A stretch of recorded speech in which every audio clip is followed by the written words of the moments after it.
So from Fit2Fat2Fit, I have done some other journeys where I documented these journeys, and the most recent one was this one called Gluten-free Fat2Fit. And most people out there have heard of the gluten-free diet. It's very popular. It's become a really fad diet that a lot of celebrities endorse, and pretty much anyone's heard of it. And so what I wanted to do, because it's become so popular and it's become a billion-dollar industry, is I wanted to show both sides of this diet. I wanted to expose the unhealthy side of it first, because nobody's talking about how unhealthy it can be if you do it the wrong way. So for 2 months, I show people how not to eat the gluten-free diet. I ate 100% gluten-free for 2 months, and I gained 20 pounds. I doubled my body fat percentage, and show people my blood work compared to my baseline, and show just how unhealthy I became in 2 months' time. Now in those 2 months, I still exercised 3 days a week.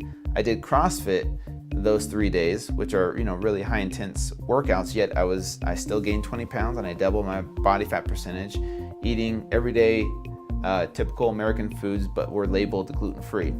I wanted to show people that just because something's labeled gluten-free doesn't mean it's healthy. So I ate foods like gluten-free bread, gluten-free chips, gluten-free pasta, gluten-free pizza, gluten-free crackers, gluten-free cookies.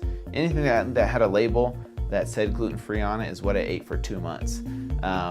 37% of people believe that if something's labeled gluten-free, it's automatically healthier for them than the non-gluten-free foods. And I wanted to show people that just because it's labeled gluten-free doesn't mean it's healthy. So that was the first 2 months. The second 2 months is I wanted to educate people on how to eat gluten-free the healthy way. So if you choose to be gluten-free because you feel like you're gluten sensitive, or if you have celiac disease and you're forced to be gluten-free, I wanted to educate people on how to eat gluten-free the healthy way as I lost the weight and got back in shape. So I continued to do CrossFit 3 days a week. So my exercise stayed constant. It didn't change at all. What changed was my diet and the quality of my calories.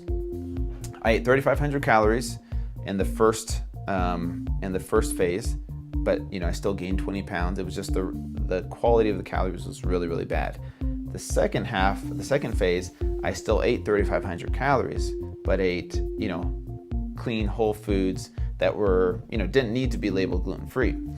The other cool thing that I wanted to implement in was XOJO, and show people how I went 2 months in the first phase without using XOJO at all. And noticed a big difference. I missed being able to recover quicker from my CrossFit workouts. So I was sore after every single day of doing these CrossFit workouts because my diet was poor, and then I didn't use products like XOJO to help me recover. Well, in phase 2, I used XOJO to help me recover because it is naturally gluten-free. And so I was able to use that pre, intra, and post-workout on these 3 days that I did CrossFit. So going back to my CrossFit workouts, using XOJO this time, yes, I was able to recover a lot faster than I did in the first phase using XOJO every single day that I would do these workouts. If you can recover quicker, you can push your body harder and longer in the next workout because you're not as sore as you were, if you didn't use a product like XOJO, right? If you're still sore, it's hard to push yourself harder and longer because of that lactic acid buildup. And so for me, being able to recover quicker allowed me to push harder and longer in my next workout. So I probably got a lot more out of my workouts and was a lot more efficient in my workouts using XOJO in phase 2, even though my workouts were the same. It's just my efficiency in phase 1 versus phase 2 wasn't the same because I was able to use XOJO in phase 2, which made me more efficient, increased my endurance, helped my muscles recover faster, which allowed my body to burn more fat in the end. So that's kind of one of the benefits of using XOJO, and that's why I'll continue to always use XOJO to fuel me during my workouts in the future.